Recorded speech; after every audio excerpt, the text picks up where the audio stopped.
and pretty soon we'll be live behind the scenes. Now, let me just get this right in terms of, I've got a couple bios for you. Okay. And some of them say that you're a real estate investor, but you manage 100 properties. And because of that scaling, you started Rocket Station. Yeah. So, I mean, like that was probably for a real estate specific Hang on a minute. I think we're group. playing a video or something's going on. Is that yours? Some of them say that you're a real estate investor. Oh, shoot. Is that mine? Where's that coming from? It sounds like you guys have a loop over there somewhere. Yeah, there's a loop. It was coming out of our TV and our computer. We're live on YouTube right now. So we're ready. We're ready to rock and ready to roll. All right. Well, today on the Digital CEO show, we have someone who is one of the top specialists in the world of virtual assistants, VAs, and BPO, business process outsourcing. And he runs Rocket Station, which is the leading provider of outsourced staffing and process management for the business process outsourcing industry. Well, that's a lot to say. In Dallas since 2013, Rocket Station helps small to mid-sized businesses hire virtual teams with efficiency and profitability. Simplified staffing allows operators to focus on core competencies and outsource the rest. Robert started his career as an entrepreneur in real estate, which positioned him to support many real estate entrepreneurs and established firms who are struggling with staffing and human resources. Robert and his team's strength in evaluating best practices and efficient ways to staff capacity has continued to propel Rocket Station, I love that name, when not helping clients build better businesses. You'll find Robert traveling the world or hanging out with his nephews in Dallas. So welcome to the show, Robert. Dennis, been a big fan of all that you do. So really appreciate you having me on. Appreciate your time. And I'm honored to be here. We as a company have been following a lot of your stuff for a really long time. So my team was super excited that I was getting to spend some time with you because you're a celebrity within our organization. So really appreciate you guys and all that you do. And Robert and everyone else who's listening, this is an issue that is near and dear to my heart and to Tristan's heart, which is how do we get the repeatable crap, that daily stuff off of our plate so we can focus on becoming better business people. And getting it executed excellently, getting it executed reliably, competently, and having the systems and functions and people in place to be able to do that and help us. And if you're a one-man show and you're working really hard, or a one-woman show and you want to be able to scale and you find yourself busy and working so hard but still not having enough time, what you're going to hear today from Robert is something that is going to be a lifesaver. So stay tuned, everybody. So Robert, I grew up in, did you know I went to SMU? I lived in Dallas for 8 years. Did you really? I did not know that. I had no idea. Track and field. Yeah, D1 and cross country. And this was before they built all that extra stuff there. And I went back and forth between Dallas and Fort Worth and got my start at American Airlines because the CEO there was my mentor. And the thing that I learned the most about American was about process. And even though people complain about planes being late and the bags, showing up on the next flight, what was amazing is that the planes didn't crash. They could be delayed. A flight attendant wouldn't show up, and they still found another way to be able to operate. And thus, the operating process is what I've learned across my career in the last 30 years. Tell me, how do companies build solid operations? How do they make it so that they can get repeatable excellence? What are the most common mistakes you see them making, and how do they overcome that? Yeah, I mean, I think I am the poster child for the most common mistakes that people make, which is really the impetus for why we created this organization. Because like you mentioned, most people understand that they have some pain points in their business. They have some need for some help, but being able to get reliable help that's competent, that is consistent and produces the outcomes and the output that you're looking for, it's a whole lot easier said than done. And when I first started trying to hire teams, I think I did it the same way everyone else does, which is have some pain, throw somebody at the problem, and then just hope for the best. And our expertise in systems and processes and being able to build scopes and manuals and all the training that it takes to actually effectively manage someone and to hire great teams came from my lack and my inabilities of having that structure and systems and processes within my own business. So I wish I could say this was something that I just always understood, Dennis, and I just got right out of the gates as becoming an entrepreneur, how important systems and processes were. But it was really through my failures and my struggles that I learned not only how important systems and processes are, but it's really why we created the company that we have, is to eliminate the problems that most people experience and go through whenever they're trying to reach productivity and reach success. And for me, the reason employing people was so difficult, the reason hiring people was so hard, yes, there's a lot of work, it's a long checklist, there's a lot of things you have to do. But if you don't have structure in place, then the roadmap for success isn't really there. So expectations for employees to be able to perform well is just totally unreasonable and not aligned with reality. So the impetus for us becoming truly workforce management experts and becoming experts in systems and processes is because I understood, after doing it the wrong way for many, many years in my own businesses, that that is truly the foundation for success. Without having really strong systems and processes, then everything else just kind of falls down from there. So there's a lot of BPO, a lot of outsourcing in India and the Philippines. When should someone hire from the United States versus offshore? Yeah, I think that's an interesting question. I think a few years ago, it was the lines were a little bit clearer because technology wasn't as good as it is today.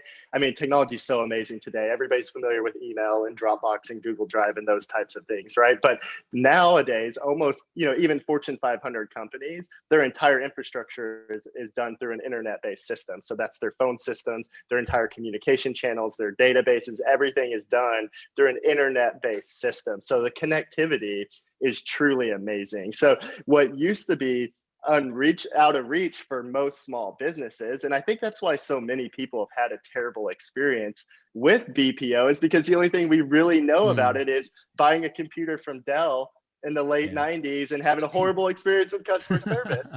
Or, even today, I bought a TV from Best Buy during Black Friday, right?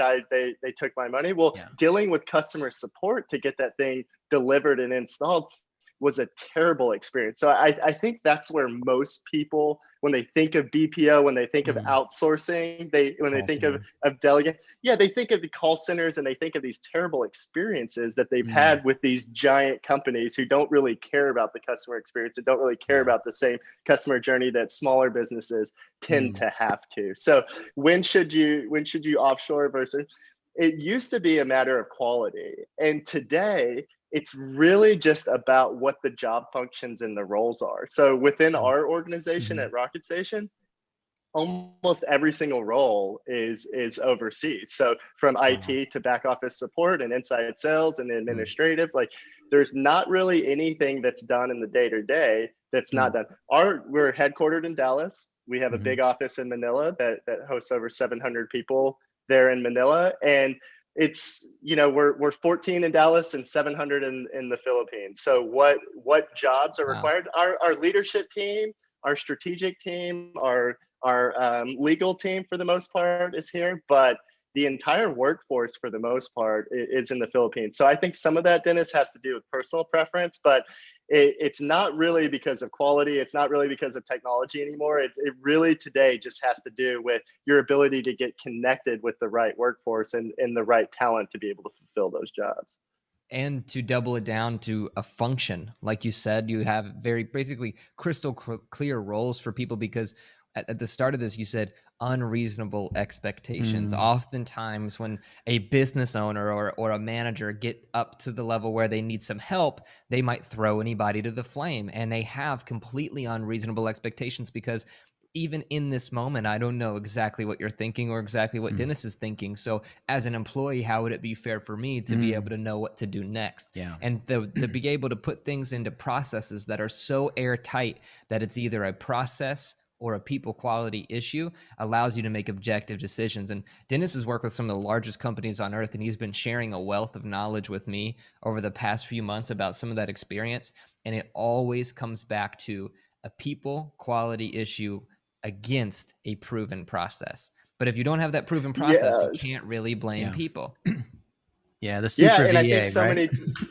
And it's just like, we put everybody through the same two-step process. And that first step is actually that what we call that alignment phase, that discovery phase, which is actually developing those systems and processes. And oftentimes we get a little bit of pushback because people just want to run, right? But it's like, without clearly defining what the outcomes are supposed to be and then how to get there, then how do you even know what the perfect fit or the right person in the right seat even looks like? It's like you're behind from the very beginning. So, you mentioned really large companies. You would think that really large companies are just amazing with systems and processes. And American Airlines absolutely is. That's a fact. I left my computer in the back of the seat in front of me. Within 3 days, American Airlines had that computer at my condo door, and I was able to have my computer back. So for all the complaints that people have, I mean, talk about a logistical master and just amazing. Those people are incredible, right? Just the complexity and the amount of variables they're using. But I can't tell you, Dennis, the number of times we walk into Fortune 500 companies, Fortune 50 companies, and they're the same way. Very few systems and processes, very little structure. They've got some great teams, and the way they solve problems is just throw more people at the problem. Exactly. And like you guys mentioned, if you start with the foundation, which is systems, processes, and structure, now efficiency is possible. Now the performance of your team is going to be elevated. Now the efficiency of the business is just going to be exponential end to end. So yes, we're a staffing company. That's how we make our money, is by staffing. But the goal is to not just put bodies at the problem. The goal is to run a clean, efficient, profitable business. So that's why we force everybody. It doesn't matter whether you're a really big company or you're an entrepreneur that's just kind of getting started. We force you through those couple steps of the system and process development before we go find a person, because we believe that really is the foundation to success. And we're hiring tons of VAs. Tristan made 2 job posts yesterday. What were they for?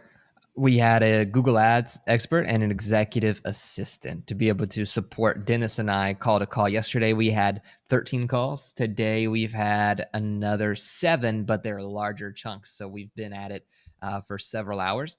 And there's little functions in there that happen. As you know, you've probably ran a lot of meetings before, during, and after a meeting. There's a lot that has to happen, but we're going meeting to meeting. We had a call just before this and a call just before that, right? And on Google, that's a function of ads, that we run for clients. That's very checklistable. And a lot of us are running. Go ahead.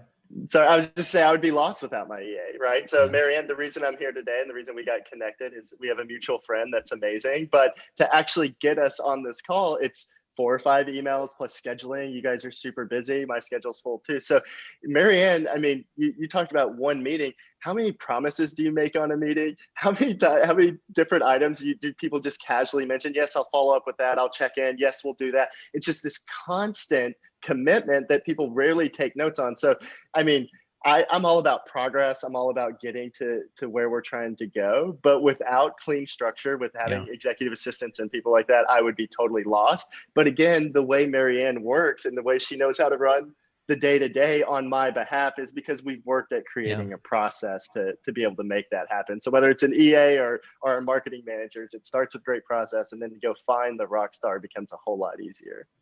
Well, everyone wants a Marianne. Yeah. I know we need like 10 of them. And for all of us that are agency owners and entrepreneurs that are listening to the Digital CEO Show, tell us, Robert, what does it cost to have a Marianne? So it's for us, it's $10 an hour. It's just, we just do flat fee billing. So we've got an interesting thing going in that, there's lots of BPOs, there's lots of staffing companies out there, but we are really going for a really specific type of team member. We're screening over 6,000 applicants a month, and we're hiring less than 2% of those. And the reason is because we want the Mariannes of the world. We want somebody to be responsible. They've got to be accountable, and they've got to be able to get to the outcomes of where we're trying to go. And it's the same expectations for our US based staff. It's just a little bit different culture gap that we have to bridge there. And so our idea is that when our teams are representing you, or are like Marianne representing me, the idea would be for you to not have any idea that Marianne's in the Philippines. She needs to function as if she's sitting right here in Dallas. So we like to think that is in some ways our USP, what makes us unique. And part of what we do, that you mentioned fees, is we pay really well our team members. So we give them a great quality of living. They get full benefits. They get life insurance. They get healthcare. They get all the benefits that any employee would need to have the stability in their day-to-day so that they can perform really well at work. But part of our what makes us unique is the infrastructure around finding the right people. So you mentioned some of these different roles, whether it's an EA or whether it's a marketing manager for your Google ad platform or whether it's your Facebook platform. That's a specific role. So once we go through that discovery phase, we're working really hard. We've got a platform. We've got hundreds of team members that go through what we call boot camp. It's a 4 to 8 week program so that we can know not only are these the right core value fit, because we're great at getting amazing people that fit culturally as far as our core values are concerned, but skill sets and performance takes a little bit of time to learn that from somebody, right? Like within the first week or two, you're not going to really know how somebody's going to perform. It takes 30, 60 days usually to kind of get up to speed. And do our clients want to take 30, 60 days to figure out if this is going to be a great team? Heck no, not even close. So we eat all of that so that whenever you interview on our end 3, 4, 5 candidates to fit that perfect role that we've just outlined for you, you can have all the confidence in the world that this person has the skill sets that you need. You just got to find the right personality to now fit your organization, because we want you to like that person and enjoy working with them. Right. So that's really our structure. So we're $10 an hour. It costs $10 an hour to get a Marianne. But what it's really about is the value add that we're trying to bring to the organization. We're trying to truly be partners with our clients so that they can run the best businesses possible. So we have thousands of agency owners that follow us for training on digital marketing, and they want to hire a virtual assistant, and they would love to be able to, if they could just hire through Rocket Station. Is there a path that you would recommend for our friends who are starting and scaling their digital agency where it's primarily them and they want to talk to the clients, but they need someone who can go through our training to be able to set up things like Google Ads? Maybe that's a separate person, another person to set up appointments, another person to run reports, or another person to do video editing. What is your recommendation for them? Do they have to hire 6 VAs? Do they have to come with a certain set of qualifications? What Yeah, would they need to be like the I hate best client? I hate to use the answer, it depends, but it kind of depends on where you are structurally, right? Yeah. Like if in most organizations, they're not as big as yours. So it's harder to have one person just doing a single task all day long, because most organizations aren't large enough to have just singular task focused employees. So whenever you go through a development phase and you really map out the structure of what task management is supposed to really look like, we now have a number, we've got data, we have a metric to show exactly how many people should be performing those tasks. So you mentioned, ad management. Yeah, that's great. But there's lots of other things happening usually within the day-to-day. So our team actually wants to perform a time study on what's happening within your business. So to answer your question specifically, I don't have anything for sale for anyone, right? This is just a value add. This is like, there's no offer here. There's no pitch. And I haven't talked to my development team, but I don't know if there's anything more valuable. I don't think I could offer anything more valuable than just for any of your listeners, anybody who's associated with you guys, I'd be happy for our development team to spend a few minutes just answering questions. And I think that would be the biggest value that I could offer, is our team truly is workforce management experts. So any of your agency owners who are like, hey, I kind of get this outsourcing stuff, but how does it apply to me specifically in my business? That's in 30, 45 minutes, our team could answer almost any questions that you have. So that's what I would really, really recommend. If this is kind of piquing anybody's interest, you don't have to hire our teams. You don't have to be interested in hiring our staff or going through our programs. That's totally fine. If we can help you and we can help you design and build the business that you intended to create, that's my mission. That's what I'm here to do, is to enhance lives through better business. So I would highly recommend anybody who's interested in that, just spend a few minutes with our development team. I'll give them a heads up right after this call that they're going to be reaching out. But where people should start, and I think you were kind of alluding to that, like there's so many things going on in the day-to-day. Where should somebody actually start with delegating some of these tasks? I like to just think about utilization. So what is highest and best use of your time? What is highest and best use of your team's time? Let's narrow that down to a few tasks, because when you look at it, we can only really do a couple things throughout the day and do those well. And it consumer, I mean, whether it's your emotional capacity, I mean, really, you just have time to do a couple things every day. You guys are on these calls all day long. You're your day. That's our If thing you, right now. yeah, if you made a bunch of commitments outside of these calls during the day, you would either drop the ball or have to have somebody execute that, right? So the first thing that we like to do is evaluate everything that's happening in the organization, and let's utilize the current team to its maximum capacity. So the first things, like what should be the first things that you delegate or outsource? I think it's the things that would impact your team the most. What are revenue generating activities in business? Where are the biggest bottlenecks? What is impeding success within your organization? How can we maximize the utility of your current team members, even if that's just you yourself? And then we can start picking off the task and the items that are not highest and best use of your time. Does it mean that they're not important? No, every task usually is super important in the business, but does it mean it's your task to do, or does it mean that it's your? No, probably not. And somebody else can perform those and perform those at a high level. But we first just need to define what's best use of your time, and then we can start picking out what would allow for the most momentum from there to be able to propel the organization forward. So we do a lot of behind the scenes, and I think people appreciate when we're talking about real issues. And I know you're amenable to this, so I want to just go ahead and ask Tristan and I, as agency owners, we suffer from a lot of behind the scenes execution, which almost no agency owner will admit because they only want to show the glamorous sorts of pieces. And we spend a lot of time doing repetitive things. Our mutual friends, who I won't name, also suffer from those same things. Let me ask you, do you think it's possible? I'm putting you kind of on the spot because we're live. We have an operations process that arguably needs to be tuned up a little bit, that says exactly how we do everything. Is it possible we could test with you guys and maybe just hire a few VAs to have your team? We have it documented how we want to build Google Ads, how we edit videos, how we transcribe them, how we post them to YouTube, how we run ads on Facebook using the $1 a day strategy, how we create blog posts, how we create reports using our various tools.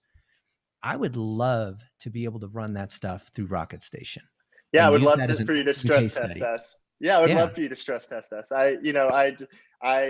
There's so many people have so many questions and reservations about the process, which are totally valid and fair. I mean, I don't know anything about your audiences personally, but I can assume that if they're anything like me, and they probably are, in that we eat, breathe, and sleep our businesses, right? And the business is not the why. It's not the reason we wake up every day. It's usually the vehicle, the tool that gets us to what we actually care about, what we're trying to accomplish, whether that's being a better spouse, a better parent, a better son or brother, or that's usually what people really, really care about. And the business is just a tool. It's just a vehicle to get there. And I would love for you to experiment on our team and stress test our team a little bit and see if there was some ways to be able to add value. And then that, because to me, that's what it's all about, right? It's either a value proposition or it's not a relationship at all. So I would be honored if you'd let me do that. Yeah, we should pay our friend Jeremy a commission. Well, I've got Jeremy is, he's awesome. And for those listening who are like, who the heck are Jeremy? He's a mutual friend he has a PR company, and he's connected us. And it was a little bit surreal whenever he connected us, Dennis, because we've been following y'all stuff for so long now, right? My team was freaking out. But yeah, he's running a PR company, and we booked Jeremy, and I'm not letting him go because he's so amazing and getting guys like you hooked up. But part of the deal, Dennis, if I can toot my horn a little bit, the reason Jeremy is connecting me with guys like you is because he's seen all the success that we're having with the people that he continuously refers over. So out of the last 18 done that. Toot that horn. Yeah, I've seen him do that multiple times over the years. Yeah. So he's a real deal in the world of digital. And to me, that's the biggest compliment that I could get is that referral network system, because it just means that we're performing. It means the trust that we're building is real and valid. So would love to get a chance to work with your organization. I would be honored. Have you ever done a deal in a live podcast? This is the first time. I love right now. First one live now. So tell me if you agree to this deal, or let's figure out what the terms of this deal are. Okay. We're going to outsource or insource part of our operations, not everything, to your team as a stress test. And I would love to document along the way on how we're building our process and tuning it, how your team is able to follow some of the checklist items that we have. Some of it we have to simplify or eliminate or tune, and show the world this is how a digital agency that serves chiropractors operates. We have 73 clients. Everything's driven in these packages. And the beauty is with our other, here's the thing, Robert. In the world of digital agencies, in the last couple of years, there's been a bifurcation. There's been a shift into American account managers who have the relationships with the clients. And then the work, as you know, can be done increasingly offshore because of technology and Wi-Fi being stronger and that kind of thing. And thus, we launched this program in March with Vendasta and Digital Marketer, where we made our training free for anyone who wanted to start their digital marketing agency. And so they understand relationships. They're real estate agents. Maybe they're not selling homes right now, or they got laid off because of what happened with the kind of business they were in before. But thousands of people want to start their digital marketing agency, serving people in their community. And they're good at relationships. They're good at the interpersonal side, but they suck when it comes to WordPress and ads and editing videos and the things that are really, not to stereotype VAs, but VAs are really good at. What would be ideal is that by demonstrating Rocket Station doing this for us, we show a clear path for all of these other folks who are maybe smaller, they're individuals, to be able to leverage Rocket Station and our training in the same way. Yeah. And we've built training with onlinejobs.ph. John Jonas is a friend. John Arana with Negocios University, he's also huge. They're friends. Like, we're all friends with each other. So it's not like you're a competitor. It's not like Digital Marketer is a competitor. We're all friends. And we've hired hundreds of VAs directly ourselves, but we could certainly go through you guys, or even go through an Ode or Upwork or, Fiverr, Fancy Hands, that kind of thing. But I would love to show our community how things work so that someone else who's gone through our certification in the United States to be an account manager, to start up their little agency, serving people in their town, or serving real estate agents, or serving, naturopaths, chiropractors, dentists, local businesses in general. They need our help, and they need help from other agencies. And there's a clear pathway. We don't want people, Robert, to fall down the same path, and make the same mistakes every single time, because we already know what they have to do. Because if you're a digital marketing agency, you've got to drive more patients, leads, and sales, more people coming into your store, even with coronavirus and that kind of stuff going on. I would love to figure out something because you already know what the roles are, right? We've done. I'll take it a step further with you. I think we should create once we prove it with your organization, right? Step one, we'll stress test it and prove it and get your confidence where you are super excited about all the things that we can do for you. And then we could create a digital CEO certified program on our end. Oh yeah, where we could work double down live right here. We could have a team structure that would be specifically built around these concepts, where people could come and handpick out of digital CEO certified team members that have gone through essentially the same certification process and could knock it out of the park. So once we prove it with you guys, we'll create a certification process with our team. And then you guys can, since you own the relationships, we'll just work out a way where once it's proven the model, you can get that to your people to help however would be the best way possible. This might be the best podcast we've been on all day. Awesome. Yeah, I mean, it's a little surreal. I keep saying it, and your listeners probably think I'm full of hot air, but we've been implementing the $1 a day principle for a while now, and some of the other things, because it works.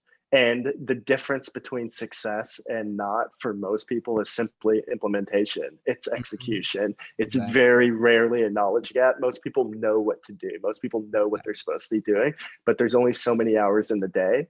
And there's a lot of things that have to get done. So where we bridge is that gap right there. It's just about implementation. It's just about execution. And then the business takes care of itself from there. So I've got one final question for you, because Dennis and I catch ourselves doing this. And this happens to all CEOs, all entrepreneurs. We break our own rules, right? So having teams, systems, processes, employees, they help us from breaking our own rules so we can move forward and set new rules for the company, right? And we find ourselves making common manager mistakes, which we know we're about to fix. And we'll iron out the details after we get off the live as well, too. What is the number one mistake, in your opinion, that people make when hiring VAs? Because you double screen, but even after the fact, what is the number one mistake that people make as managers of teammates? We've already said it, okay, but so I'm going to give two, okay, just so people don't just think I'm saying the same things over. The number one mistake is not having enough structure when someone starts, okay, not having systems and processes for them to be able to execute and go implement, right? So that would be number one, and I would, no matter what, I would say that. I mean, it's just by far the biggest issue is lack of structure and infrastructure for people to be successful from the beginning. The second big mistake is people want to discount the onboarding process. Those first couple weeks of getting someone up to speed, you ought to encourage questions. You ought to encourage engagement. You ought to encourage over communication, because during that time, that's when you're really going to, I mean, we've all started new jobs. We've all had to walk into a new office. It's scary. There's a lot of unknowns. And our team members, like everyone else, they want to do a good job. They want to perform well. They want the clients to be excited about what they're doing every day. So if you work with us, we'll help you create an amazing onboarding program, and we'll help you do that. But if you're not going to get any help, I would just highly recommend thinking about actually putting a plan in place about what onboarding in that initial few weeks of training and that initial few weeks of integration into your company, what does that really look like? What are the expectations? How are they supposed to perform and function? You need to really set clear expectations for your team members, and then give them a platform to get feedback and ask questions and be able to integrate. And if that's done correctly, within a couple weeks, your team ought to be running smooth. But so many times people just go hire without having systems and processes. They throw people in the fire. There's no onboarding. There's no clarity. There's no roadmap. And then people talk about employees suck and it's hard to manage people, and finding a good person just so miserable, right? Then all the waterfall of tears just start about people, and it's really from a lack of on the business owners end. Wow, Fantastic. Guilty as charged. Yep. So and you conquer both. That's part of the setup. So we talked about the process where you're qualifying and screening and bringing these people on before they even get to the interview stage. We talked about the onboarding and making sure that the client has a clear process that the VA can fit into. What about the ongoing management of the virtual assistants and the check-ins? So people don't know how to manage, and plus you have someone on the other side of the planet, they don't know what to do to manage that. They need to have training on how to manage the VA. Yeah, so if you're going to do it yourself, there's a few things I would highly recommend, and we implement. So if you hire a company like ours, we stay with you for the life of the account. So even when the team members are running perfectly smooth, we are with you along the way, and mostly that's for anticipation, because we want to identify any potential issues or areas for improvement long before you even sense that or feel that, because we understand that we truly are the workforce management experts, and most people are not. They're good businesses, but they're not true workforce management experts. So that's why we stay with you for the life of the account. We want to make sure that it's not just about that initial success. It's about continuing that success for the life of the relationship. But if you're gonna do it yourself, man, there's a few things, especially virtually. Okay, so over communication is key. When you're in an office, information seems to just kind of flow, right? Try to keep a secret in a traditional office, or try to hide that you're dating somebody or whatever in the office, and oh my gosh, information flies around, right? It just kind of happens. So you have to be intentional about recreating some of that. So we not only have start of day and end of day reports for all of our team. Whenever you log in, you send what you're going to accomplish for that day, and when you log out, you send what you actually accomplished for that day. That's basic.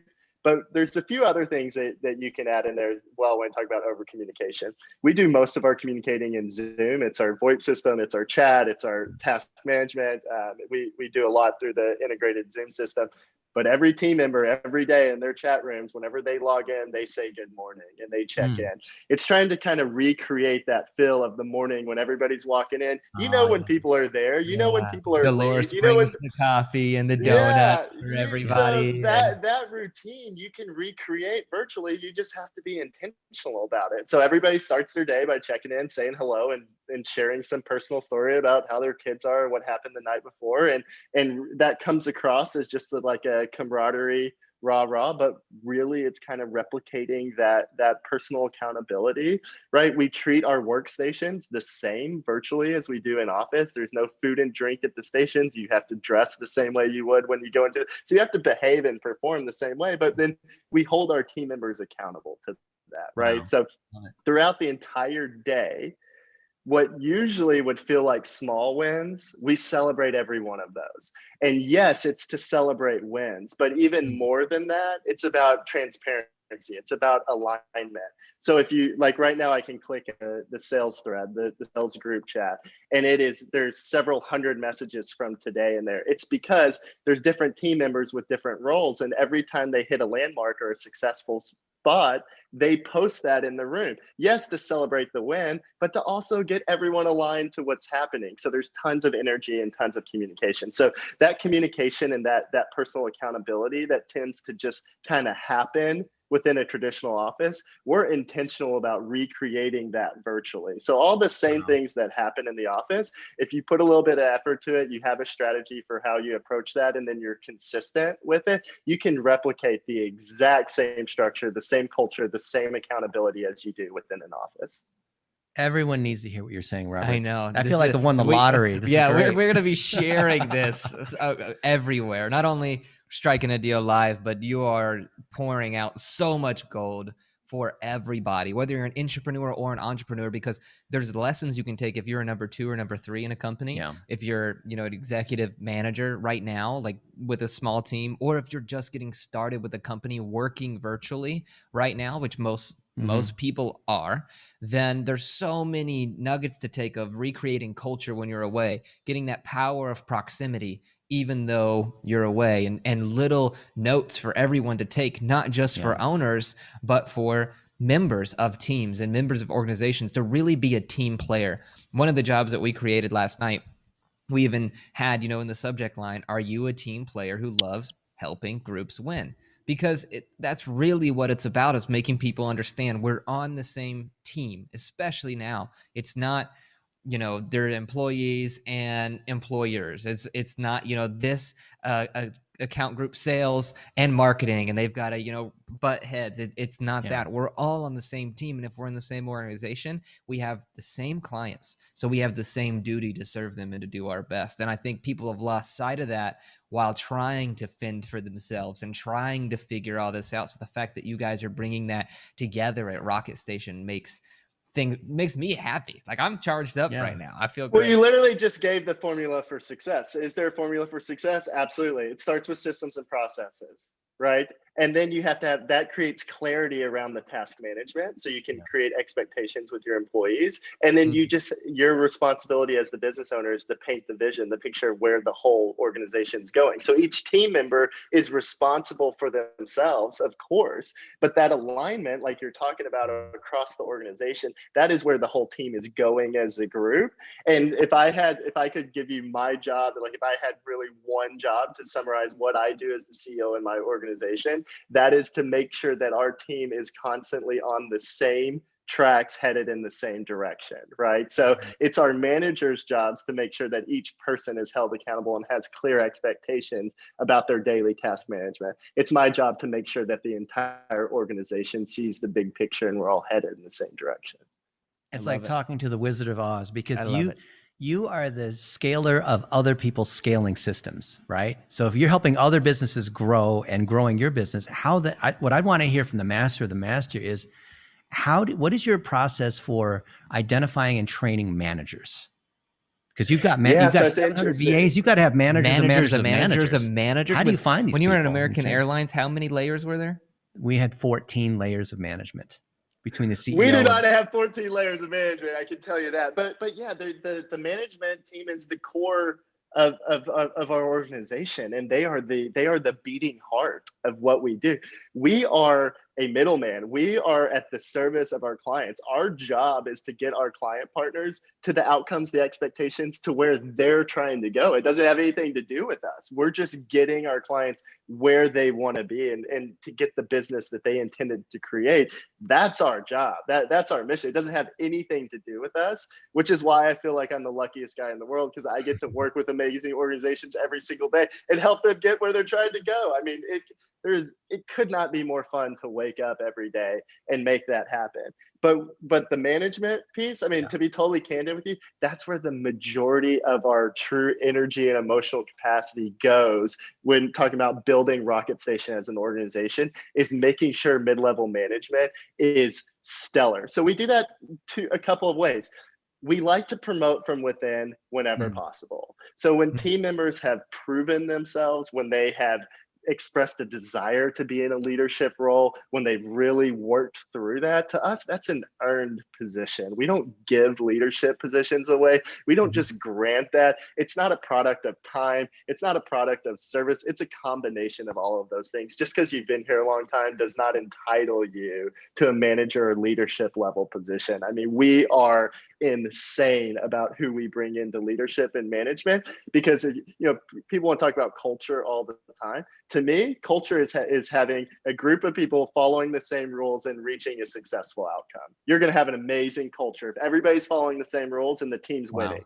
There will not be any negativity in the organization, I can promise, right? So how do you get everyone following the same rules? That's through mid-level management. It's not my job to police the organization. It's not my job to hold teams accountable. It's our managers that lead the organization from that way, holding everyone accountable, including their peers. And now it's a peer-on-peer accountability system that's all led from our management team. They believe in me, they believe in our mission, they believe in where we're trying to go, but it's up to our management team to actually go execute and implement that vision. And that's why we're so insane about that process with management. So we like to promote internally whenever possible. And whenever we're not promoting internally, we do some pretty extensive recruiting campaigns. I mean, we're on LinkedIn like crazy, headhunting. And even then, when we bring people in, we have a pretty extensive probation period. So you come in and you learn arm in arm and side by side with the team. And you've got to come integrate and prove yourself to be not only a great core value culture fit, but also to have that winning mindset. It's about outcomes. It's about getting our clients where they're trying to go. It's not about me. It's not about them. It's not about any of the individuals within our organization. They've got to be focused on the mission. So I wish there was an easy, sexy answer I could give you about mid-level management. For us, it just comes from a lot of work and a lot of effort trying to make that just the most amazing team on the planet. And like us all, it comes from a lot of trial and error.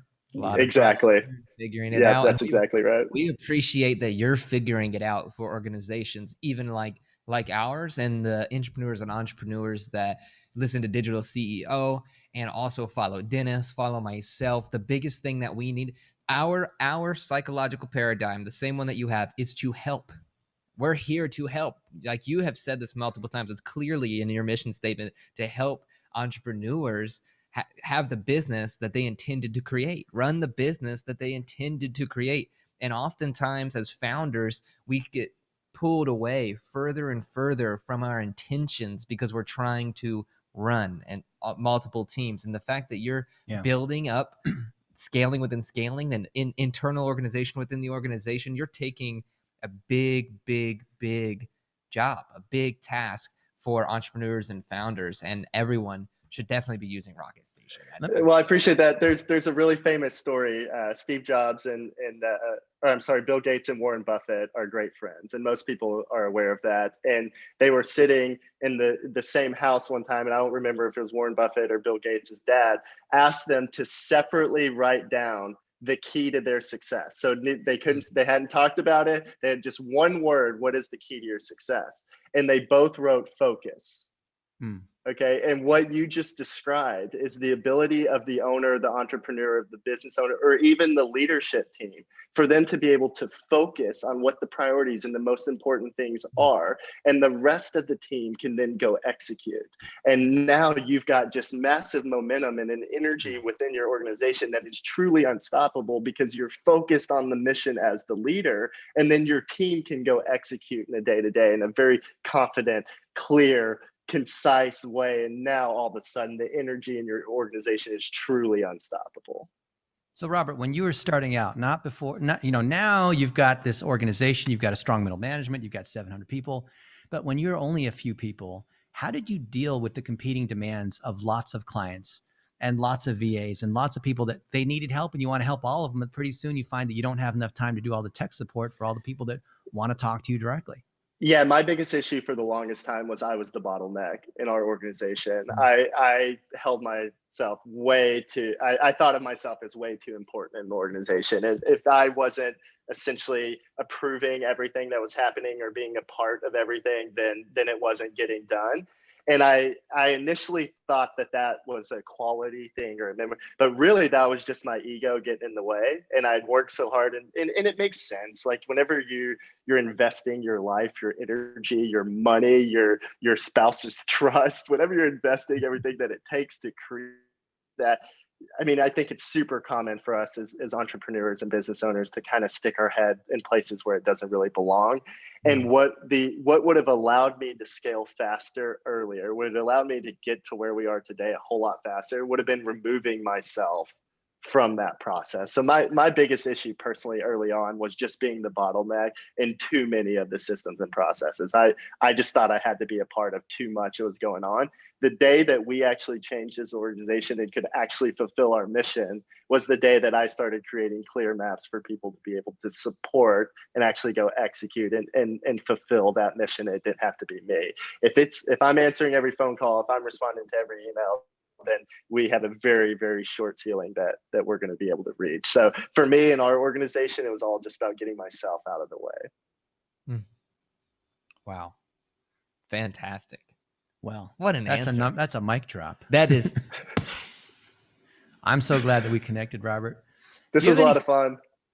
I'm excited to also work with you guys and document this path. I think the digital entrepreneur is here to stay. And whether you run a digital agency or you need digital in your business because you're a chiropractor and you need more help. people to come, they have pain and they don't know about you. What words of wisdom would you have for our local business owners, for example, because we have several thousand of those, and they've heard about virtual assistants. They're scared of hiring somebody. They know they need to have systems and processes, but they don't have those. They're busy working on dealing with patients and customers, but they know that they're doing a lot of repetitive things like answering the phone themselves and so forth, right?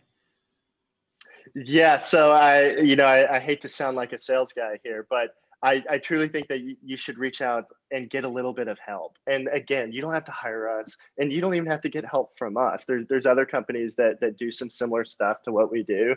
I just feel like the quality in what we provide is second to none. But there's other organizations. I think that if people will, that we spend so much time doing continuing education, all the private practice practitioners you just mentioned, the amount of time they spend working in the business is truly incredible. And so what I would recommend is taking a few steps back, getting somebody like us that can help you see the organization in its entirety and have a little bit of fresh set of eyes. And this is our expertise, right? Like you're a digital CEO.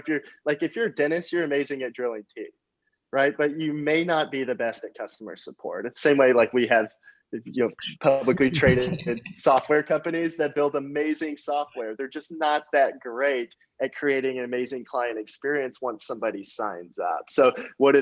They reach out to us because that's what we do, is create amazing customer journeys. So, the net promoter score for a publicly traded software is going up multiple points in a very short period of time because we're crafting that experience for people. So it doesn't matter how good you are at your business. It doesn't matter what you have going on.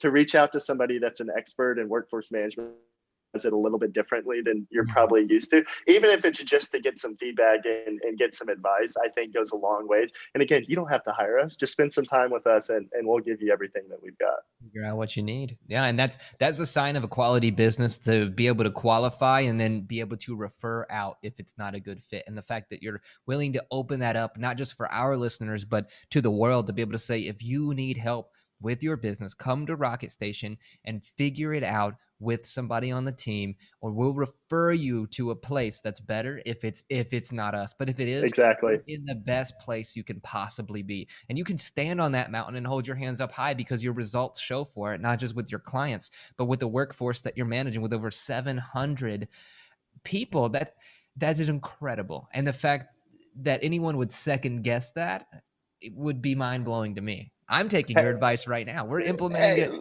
right now. Listen, one of the beautiful things about building a business in this country is you can, as long as you do it legally and ethically, you can do it however you want. Right. Exactly. And I think that's awesome. I think that's the most amazing thing. But if you're interested in getting a little bit cleaner, if you're interested in being a little more efficient, if you're interested in any kind of productivity increase, I would highly recommend just spending a little bit of time with us. $10 an hour. We're on it. Fantastic. Thank you so much, Robert. And thank you everyone who's watching Digital CEO. If you're watching live or you're watching a replay or you're watching a little snippet that we put on Facebook or Instagram, we would love to hear your feedback. Robert, final piece, how can people get in touch with you? Yeah, our website's got some great information. It's just rocketstation.com. It also, we've got to interview a few of the sharks from Shark Tank and have a few of their endorsements. So we've got some cool information on the website. If anybody would just like to scan that, go to rocketstation.com.